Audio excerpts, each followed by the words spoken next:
Prosecutors in the retrial of Bill Cosby today told the judge they are close to wrapping up their case. The first trial ended in a hung jury last year. Now he is facing prosecution again over sexual assault charges.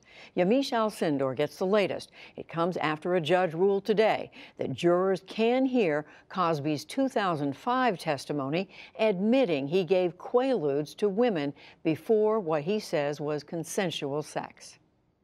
Jurors spent Friday and yesterday hearing from Cosby's principal accuser, Andrea Constand. She asserts the comedian drugged and sexually assaulted her at his Philadelphia home in January 2004. Cosby claims the encounter was consensual and that Constand, who took more than $3 million from him in 2005 in a 2005 settlement, is a con artist looking to cash in.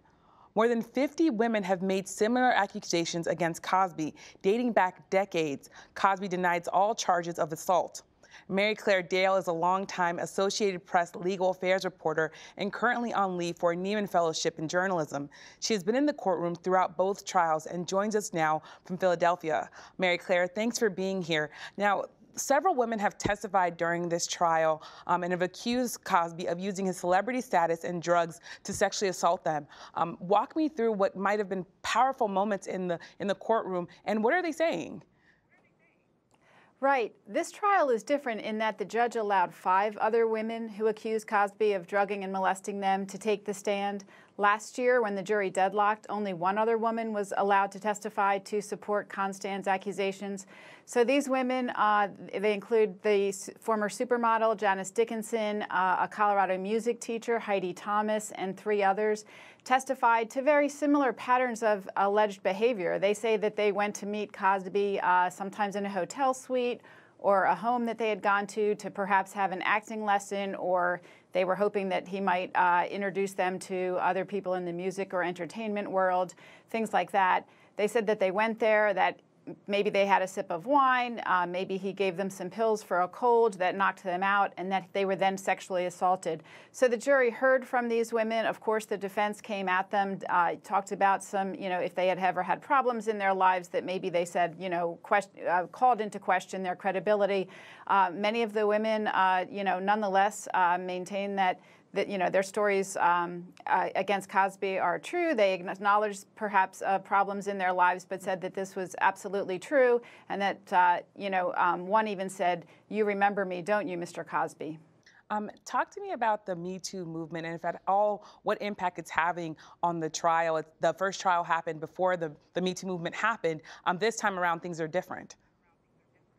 Right. It's a very different moment, even though it's not even a year later in this trial. For one thing, the jury is somewhat younger this time around. And more importantly, perhaps some jurors who have kept up with the Me Too movement during questioning before they made the jury, many of them said they were familiar with the moment and the movement. And so the accusations are coming forward in a time when perhaps more people are aware of the history that some women have had with sexual harassment or other forms of harassment. In fact, the prosecutors changed their strategy this time. Their very first witness that they called was an expert, a forensic psychiatrist, who's an expert in dealing with sexual assault, both abusers and victims. And she just discussed and explained to the jury how it's not uncommon for victims of sexual assault to stay in touch with the abuser. Sometimes they have to for family reasons. Sometimes they want an explanation. Sometimes they demand to know what happened. And that is exactly what the defense is pointing out Andrea Constand did. She stayed in touch with him afterward to some extent. They had a relationship through her job at Temple University where he was a booster of the basketball team for whom she worked. But even after she left that job, there was phone contact between them. And prosecutors are pointing out that that shows that she had a consensual relationship with him. They are painting her this time around as a con artist who framed Cosby to get the $3.4 million settlement that he paid her in her civil lawsuit. I want to ask you about Cosby's defense attorney's strategy as a new team this time around. What's different about what they're doing this time around? I know you talked a little bit about painting her like a con artist, but kind of what else are they doing? Right. It's a very different defense, really, because last year the judge did not allow jurors to hear about the lawsuit that Constand filed against Cosby when a former prosecutor declined to arrest him. She filed a civil lawsuit. After Cosby was made to give deposition over 2 years, 4 days of testimony over 2 years, and in which he acknowledged getting Quaaludes in the 70s to give women that he wanted to have sex with. And he acknowledged some other patterns of behavior, giving young women, actresses and models, wine before sexual encounters and things like that. They again say they were knocked out by the wine or the pills. So that settlement money is coming in. And so the question isn't consent as it was last year. Last year, really, the whole issue was it a consensual relationship or was it a consensual encounter?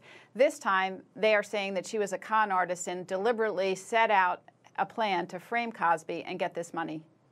Well, thank you so much, Mary Claire Dale of the Associated Press. I really appreciate you joining us. Thank you.